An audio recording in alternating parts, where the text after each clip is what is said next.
everybody. Welcome to Build Brunch, the daily morning show where we talk about the latest topics in pop culture. I'm Brittany Jones-Cooper. I'm Shannon Coffey. I'm Allie Colbert. And I'm Lucas Tim. Hi, everyone. Hi, guys. Woo! Today we're going to talk about what shows you'll be saying hello or goodbye to in 2019, why talk show host James Cordon is clapping back at internet trolls, and Kate Gosselin's search for love. Plus, CEO and designer of propaganda agency Jack Watkins joins the table, but first, thank you so much to Fuku, a fried chicken spot by Mama Fuku, for providing food for the table. The restaurant started with a fried chicken sandwich and has since grown to serve a variety of fried chicken offerings, sides, slushies, and more. And we're also enjoying our Fuku today with some Som sauce, which Mama Fuku is bottling and selling as a staple pantry item. This stuff looks so good, you guys. It's amazing. So- I'm dying. This is the best day of my life. Can I get one of these like chicken boxes? this is So we have the so Fuku beautiful. fried chicken sando, we have the Fuku fingers and fries, and Fuku has 3 storefronts in NYC. Have you guys visited any of them? I have, actually. And if I you love haven't, it. you will get there. I My wanna- favorite is this Som sauce, though. It's like spicy and like tangy. I've been meaning to go to Hudson Yards to see Hudson Yards, but also go here because, hello, the chicken. I can't talk right now. I just spilled sauce all over myself, but it was worth it. This is so This good. is the best show already we've ever had. And Som sauce, just to be clear, it is like a spicy, tangy Korean chili sauce, so it kind of feels like ketchup went to a party and like got fucked up. Uh-huh. And it's That's the perfect awesome. way to, and they like bottle it now that you can buy it. Yeah, which is it the has coolest. that like umami rich. Yeah, miso, Chili sake, paste. like it's all the stuff that you love about like Mama Fuku sauces, but it's kind of in that like casual ketchup look. Yeah. You know? I love it. So good. Thank you so much. Thank you, Mama you. Fuku. Thank you, Fuku. This is the Thank best. you, Fuku. Thank you. Viewers of PBS's Arthur were in for a surprise when they recently tuned into the beloved animated series. The show's 22nd season premiere kicked off with a bang when it revealed that Arthur's teacher, Mr. Ratburn, was gay and getting married in an episode titled Mr. Ratburn and the Special Someone. This Yay! is so awesome.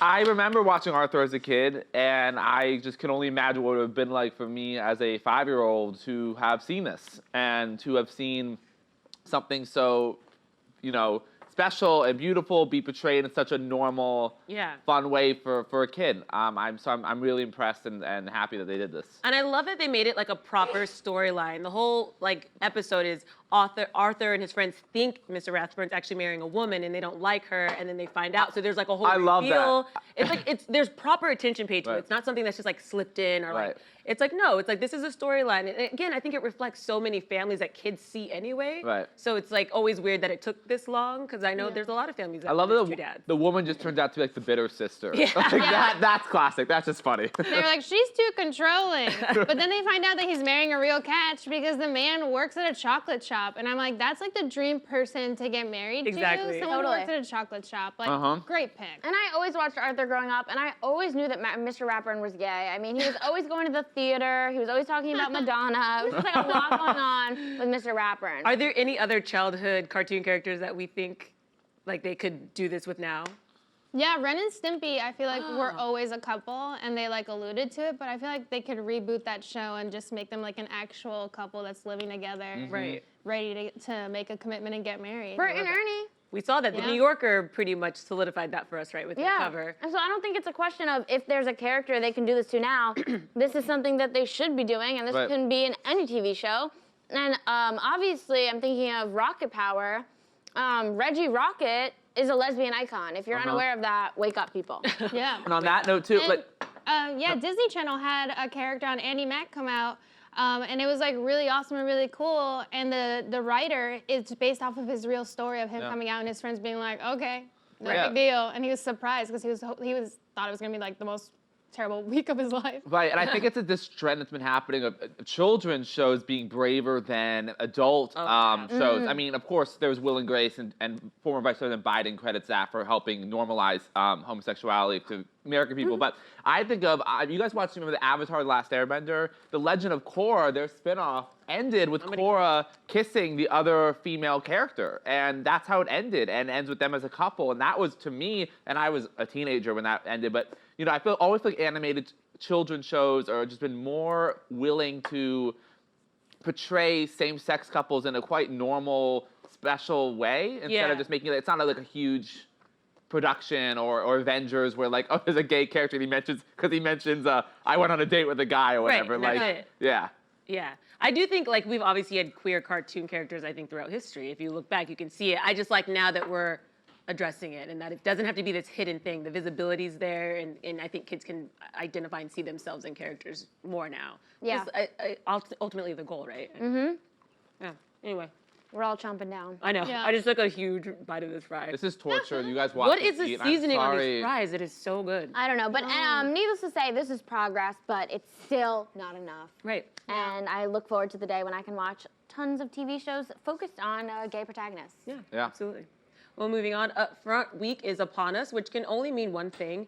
As the major broadcast TV networks solidify their lineups for the next TV season, they must decide which shows to pick up and which of their existing shows to renew or cancel.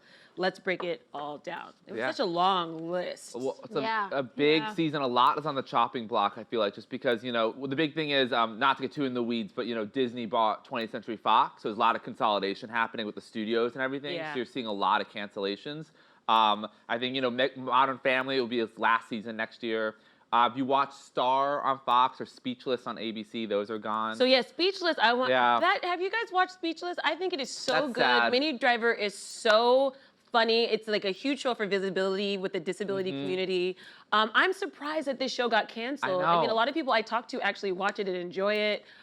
I don't know The why. only major broadcast show I think with a disability character with disabilities disability. on it. So I think, and I'm surprised 3 seasons though is not bad. It's not bad. But it's sad to see a show like that go right now. Yeah, it was Yeah. so. That's the one that upset me the most. I like, always talk to people about shows that are getting canceled, and they're always like, I loved that. And it's like, Right. it never comes down to things like that. No. Right. Like the audience loving the show and wanting it to go on. It's always just like so much red tape at the network and like decisions that these big wigs are making that like, I feel like they rarely reflect what viewers really want. Absolutely. I mean, it depends. I mean, speaking renewals like Brooklyn Nine-Nine, that was something that Fox canceled, the NBC picked it up up. because people apparently liked it. It got renewed again. So, and that's a very fan-driven show. Same Yeah, thing it was with- so sad when that happened because Last Man on Earth got canceled the same day. Yeah. And like Kristen Shaw was like, "Oh, save us," and there was just like crickets, and I was Right. like, "Oh, I thought that was a really good show." Right. That's sad. The Good Place got renewed though, which I'm Thank- excited about. Yeah, I'm so happy. NBC's primetime lineup is really Because strong. I think NBC just made a decision, like, you know what? With our comedy, we're not going to have the next Friends or whatever, or The Office anymore. We're going to just do, like, The Good Place, Will and Grace, Yeah. Superstore, like these really funny shows that have a niche demographic. Let's just embrace that and not try to have the Big Bang Theory. Like, Right. it's not going to happen. So Yeah. I'm happy that NBC is continuing that. But on that note, This Is Us. Yeah. Got renewed for 3 more years. Yeah. I mean, that's obviously it's the- wild. You guys like this? And what season is This Is Us on now? 3, right? 3. That is insane. No show gets that renewal huge. anymore. It's Huge pickup. so wild. I love the first 2 seasons of the show. The 3rd season was like not that great for me. So I hope in the next 3 seasons, I hope they think them out before they just roll them out. Right. Yeah. I agree. I already feel like the show has taken kind of a step back, and Yeah. 3 seasons to commit to that. I don't really know where they're going to go with the story. Mandy Moore comments know. just like, I want to go back to music. Right. Yeah. But on that front, that is a huge commitment for these actors. I Yeah. mean, a Yeah. lot of them are getting offered more roles and movie roles. Actually, a couple of them have been in movies this Right. year, and you wonder how much they're going to be kind of confined now. Yeah. I wonder. Obviously, they feel like they can juggle it all. In other news, I'm so excited for June because Handmaid's Tale is coming back, Big Yeah. Little Lies, Yeah. and Black Mirror. Did you see the new trailer came out for Black Mirror? oh, I didn't see the Black Mirror trailer. It's so good. Miley Cyrus is in it. Oh, yes, that's right. Anthony Mackie's in it. Topher Grace. Right. Can't wait. There's only 3 episodes, but I feel like this is the first time that Americans have actually Wait, Yeah. there's only infiltrated 3 Black Mirror. episodes of Black Mirror? Yeah. Wow. Why? I gotta watch That's it. just the When you're quality, you don't need quantity. wow. Right. Wait, I hate that. That's true. I know, it's sad. That's like when Game of Thrones said they're going down to 6. I need know. more than that. 3 episodes? I've been waiting for 3 episodes. The episodes better be 3 hours long. But they'll probably be really, really good. I mean, Miley Cyrus is one. I hate that. I care so much more about quantity than quality. Oh, yeah. Allie just wants crappy, but 1,000 of them. Promise it's gonna be good. But I hope I so. feel you though, because if Handmaid's Tale came back with only 3 episodes, I would be pissed. Yeah. You know what I mean? Oh, Like, I get wow. it. When you just need that time. But don't Right. worry, like it's happening every day. So every day is an Oh, episode that's of true. Handmaid's Tale. Alabama's making now it into Alabama, reality. we've got Georgia, so We can Handmaid's get Tale is into happening in that. real life. But with And- Oh, sorry, and of course Jimmy Kimmel extended for 3 more years. I also think Fallon's contract goes for another like 4 or 5 years. But man, that is a hot seat to be in for a really long time. Yeah. Yeah. Especially when they uncover things from your past. Oh Jimmy Fallon. The late night seems to be they like hunkering down and picking their person and getting them in there. They don't like variety and diversity. Well, you have to. Yeah. Right. You have to build the loyalty, Yeah. so you can't swap out that seat. Right. But so also with Upfronts, they present all the new shows coming up, and I think I have one that luckily when I worked at Imagine, it was being written. But I think we're all gonna like it because it stars Kim Cattrall. It's called Ooh. Filthy Rich, and it's written by Tate Taylor, and it's about like an evangelical like TV empire or whatever, and the patriarch dies, and Kim Cattrall kind of has to take over and deal with these illegitimate children. I think it seems so soapy and fun. If you remember, Tate Taylor's this man from Louisiana. He's Southern, he's sassy, so the writing and He did The Help. He did The Help. Yeah. And we love Kim, and I'm so excited to see her. You know, clearly the Sex and the City drama, but to see her in a major broadcast show, which will be on Fox. I love Kim Cattrall, but mainly Yeah. because of that video that was released with her husband and her singing jazz. Oh, Have you seen it? yeah. Oh, Her husband's yeah. playing the bass, and she's like scatting, and she's like a shabba-shure. No, nobody. It's the most amazing thing. It is so weird and uncomfortable. I could so see her doing that. Oh Yeah. my God, she's like scatting. She's like the cat and the meeha, the duh and the She's so shabba-shure. weird. She's so weird, but I love Sarah that. Jessica Parker definitely bullied her.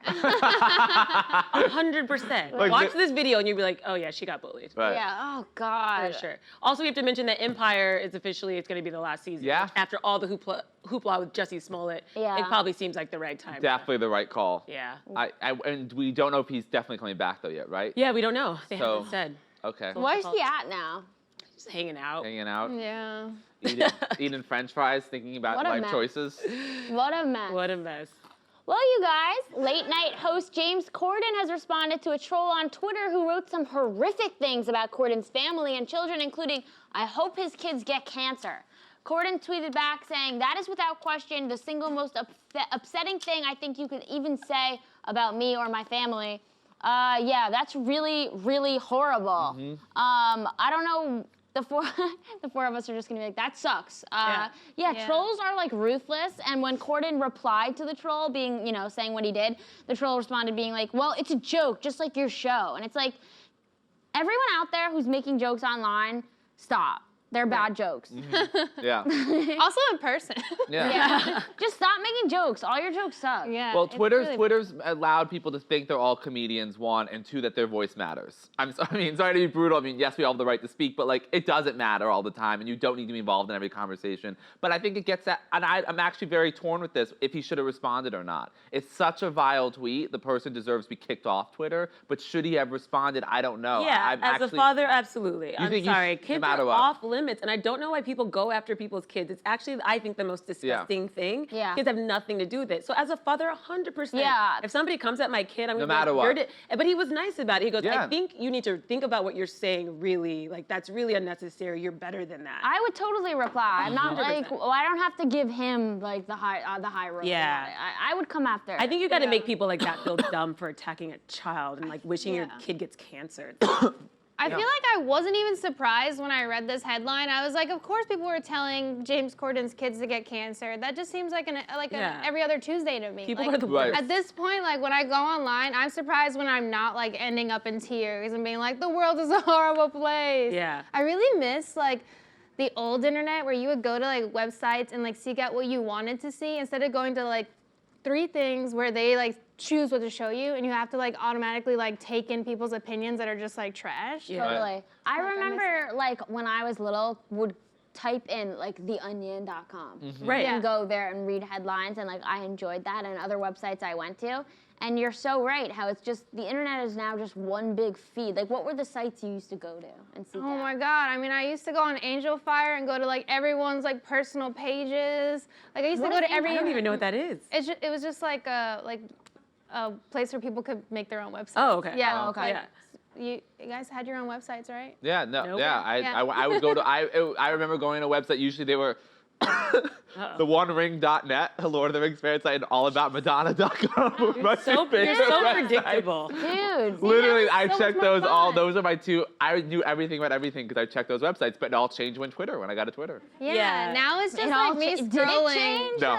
like watching like people attempting to be funny, and I'm like, oh, all these takes are so bad. Right. It's hard not to get caught up in it though, and I think in doing this job, I've been like a little more aware of it, like what I say and what my intention is and how it's portrayed. So like, I may think I'm making a joke, but sometimes like to just bash a celebrity for no reason, you're like, that actually doesn't feel good. Yeah. Like, Yeah. why am I adding to this? Why Or am I bash doing your it? friend.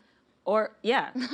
No, seriously, but it's like it's made me think about my role in it. Yeah. Because like you may think it's funny, but you're actually just tearing somebody down for no reason. I've definitely changed yeah. my style of tweets. Like when I like live, even when I'm live tweeting Real Housewives, it's not like specifically about like Right. Ramona's wearing it. It's like it's more general. Like let's make fun of how when a housewife says a lie and they do a flashback proving that she just lied about something. Right. It's more Yeah. like I'm less making fun of people personally anymore. But it's so interesting. Like when I do a political tweet like about Elizabeth Warren and like celebrating her or something, the things I get back are just like I did not even say it. Like I would say something. Yeah. It's like Elizabeth Warren's a feminist here, whatever. Like how dare you say people who don't like her are not feminists? I'm like, what are you talking I didn't about? say that. I didn't say that. I've been Yeah. called a millennial coward, like a flaming liberal, a snow. Like it just. That's all still so tame to the Yes. things I've been seeing on my feed sometimes. God. Like, I'm scared, guys. It is crazy out there. It's I feel like if crazy. James Corden had a daughter, those threats would be so different. Yeah. Oh. So it's like, thank God they just gave the kid cancer. Right. I was like, this could have been way worse. No, you're right. That's why I like Instagram. Yeah, I don't know. come for me there, Instagram, yeah. Yeah. I feel I've like been- you've had a Yeah. bad time there. And Facebook owning Instagram makes me feel iffy. Like, oh God, Facebook, why did it happen? Why? Yeah. Why? Well, the co-founder of Facebook says it should be broken up. Yeah, And I just I saw agree. that. God, how do we make it happen? I think we all have to deactivate. Deactivate, guys, please. If you have your phone, get on it right now and Right. Oh, I didn't deactivate. know. I think it's the government. We have to vote I know, people okay. who will. Let's add it to something we vote for. Viva Yeah. la revolution. Yes! In other news, reality star Kate Gosselin is looking for love in a new TLC show called Kate Plus Date. The series even features commentary from her twin daughters, Maddie and Cara, as Kate goes on the search for some romance. Let's take a look.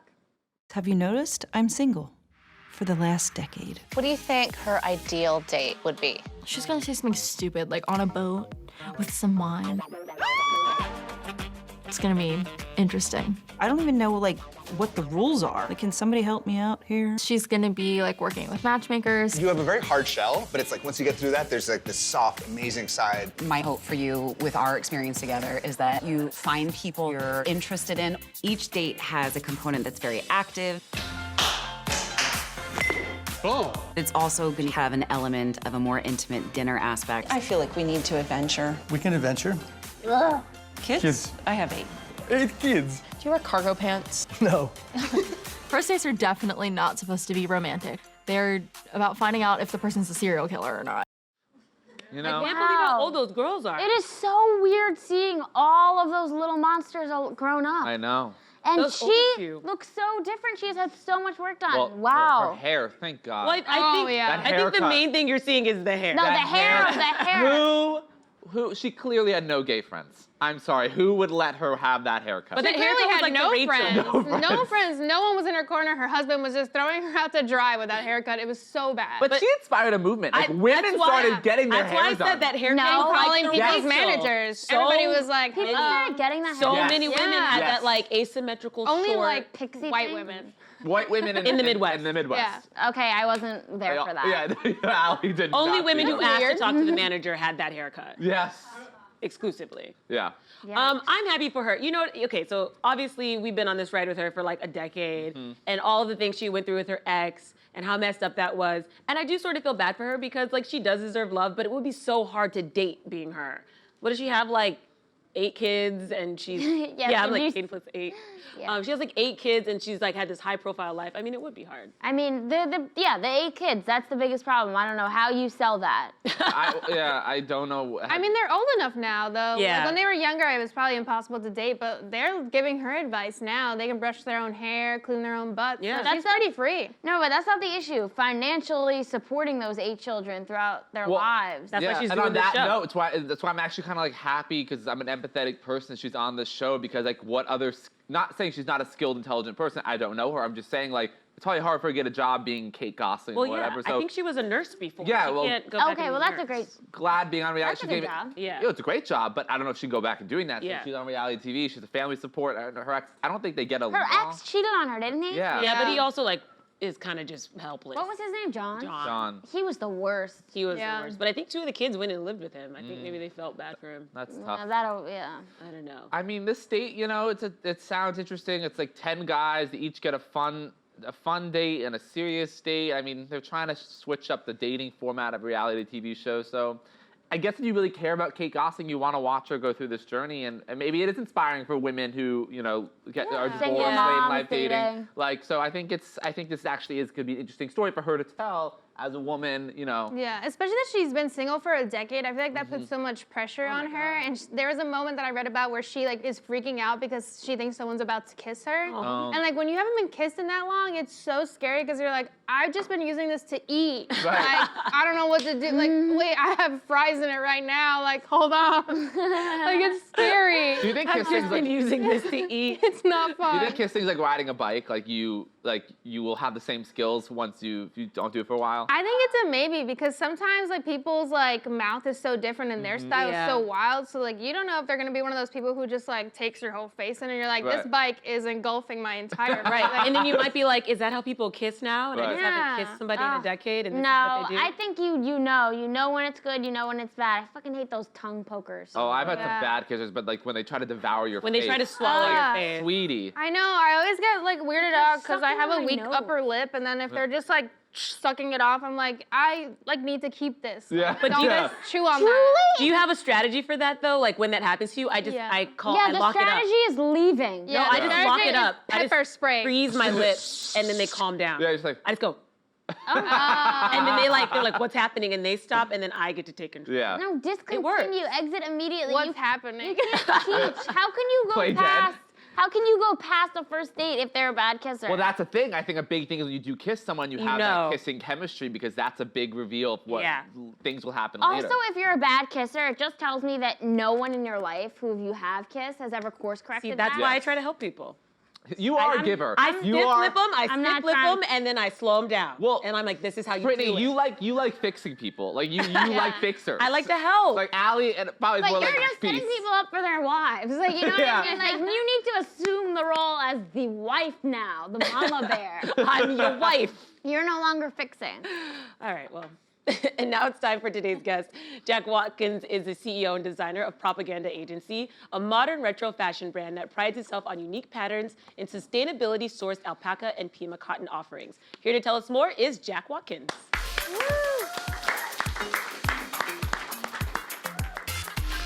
Hi. Thanks so much for going on. Hi, Jack. Hi, how are you? Nice to meet How you you. doing? Hey, welcome. Good, how are you? Welcome to the table. Hi, We thank have you. multiple chicken offerings for you if see you'd that. like to engage. Thanks for joining us today. Tell us about Propaganda Agency. How to get started? Well, I worked for another brand called Band of Outsiders for a while. And once that kind of ended, I took a break, went to Mexico, was kind of hanging out in this little town called Todos Santos. Super kind of little artsy town. Was looking at all the patterns and the blankets and the things around town, was buying things and kind of going like, oh, I'd like to make this into a sweater somehow. And it kind of just started from there. And it literally, I came home from that trip and called a couple contacts that I had in Peru and was like, hey, let's do some sweaters, and sent them the blankets, and that's kind of where it took off from. That's amazing. And you grew up in LA. Yeah. So how did that sort of influence the brand and the company? Or did it? Well, the whole LA vibe is there, right? Yeah. Like that kind of light, airy feeling about the brand. We try to keep things very bright. I don't like blacks with the clothes and things like that. I like to keep the colors very bright. Definitely not. I know. It's okay. I'll do a black sweater just specifically for you. But I think it was kind of more influenced from more of a 70s type of thing, like the ska, the rude boy vibe. Yeah. Growing up with that, I was always wearing cardigans and chinos and Fred Perry and Ben Sherman and those sorts of brands Your were sounds kind are of chill. influenced. Yeah. Yeah, well, there's the LA thing Yeah. coming through, right? So what is your typical day as CEO designer? Not that exciting. It's primarily like a lot of emails. I also deal with our production, our development, our sourcing, our design, our social media. So it's kind of scattered. It's whatever is urgent that day. I'm even running around from factory to factory picking up, embroideries and picking up prints and taking them back to the factory and picking up fabrics and things like that. Sure. So it's a lot of just very random. Right. kind of things. And you mentioned Band of Outsiders, and Scott Sternberg is a big influence. Like, how is that having him as sort of an influence? Huge. Huge. I didn't really have a process before I worked for him, so it was kind of by osmosis, just sitting there, kind of soaking it all in and watching him do his thing. That I literally, when I went to Mexico after, I came home and I started looking at how am I going to do this, and how am I going to construct a brand, and how am I going to do my mood boards, and how am I going to do all that. It was just kind of there, and I realized like, oh, I'm picking all this up from just watching Scott do his thing. Right. Yeah. From day to day. Yeah. And can you tell us more about the vibe of your collection that it puts off, and like kind of what you thought it would look like and how it changed throughout the process? I kind of always knew the bodies and how those were going to lay out, which is I've stuck really close to, which was like the chinos, the cardigans, shawl cardigans, and I love sweater knit polos and things like that. So that hasn't really changed. I think along the lines we've done a lot more with embroideries and prints and things like that, which I didn't see coming. I think in the beginning it was very much like a classic, basic kind of thing. We were going to do a lot of solids, not too much, but we've obviously changed that. I'm wearing like alpaca embroidered chinos, so yeah. Nice. You can see the evolution over the last few seasons for sure. Has gone more playful, more nostalgic, a little bit more 70s with the colors and things like that. So. Yeah, so you talk a lot about the 70s influencing you. So how directly was that influence? Were you like looking at past photos, or were you just kind of like listening to old bands and being like, come to me? It's all of that actually. Oh, it's looking at a lot of photos. I love watching old movies, old documentaries about like ska and stuff like that. It's very inspiring for me. So it's everything. And then actually even going back through my closet, because I've been kind of wearing Fred Perry and Ben Sherman and that forever. So pulling out old sweaters and pulling out old chinos and pulling out all those old clothes, and it just makes it a lot easier to kind of have that reference there. Cool. Yeah, no, I'm really into it. I'm really into the bringing back the cardigan. I haven't worn a cardigan in so long, and now you're inspiring me. I really want to start wearing cardigans again. It's ironic because I ran into the doorman in my building the other day, and he's like, I love the cardigans. He's like, nobody wears them really, but when I see them, he's like, they're just amazing. Yeah. He's like, I want to see more of them. And I'm like, well, I'd love to see you buy more of them. So can you talk to us about the emphasis on sourcing from the finest, baby alpaca and Prima cotton yarns, and how Peru is involved? Yeah, absolutely. I started doing manufacturing for other brands in Peru probably a decade ago. So I was kind of learning. I didn't know a whole lot at that time about like the Pima cottons and the alpacas and all that stuff. So I kind of learned that through time, and then it just became something of kind of passion for me. Learning about why is alpaca so special? Why is it even considered better than maybe even a cashmere? Because it's non-allergenic. It's the animals themselves. They don't have hooves. They have feet that are padded. So when they walk and they herd, they're not tearing up the soil and they're not tearing up the plants. And when they eat, they just nibble. So they're kind of like the perfect lawnmower. You know what I mean? So they're not tearing the plants or the grass out of the ground with the roots and everything else. So it's just an amazing yarn. Wow, learning so much about animals. And also I like that your brand has like an emphasis on sustainability. And can you talk to us why that's so important and probably so unique to you guys? Well, I think it's incumbent on all of us to take responsibility for our environment and understand, there's a lot of practices in manufacturing that are not good for our environment. So anything that we can do to make sure that we're, taking care of our own environment is important. Absolutely. Well, Jack, thank you so much for joining us. Oh, thank you. We really appreciate it. And everyone, make sure to head to www.propaganda-agency.com for more information. That's all from us. We'll see you tomorrow, same time, same table.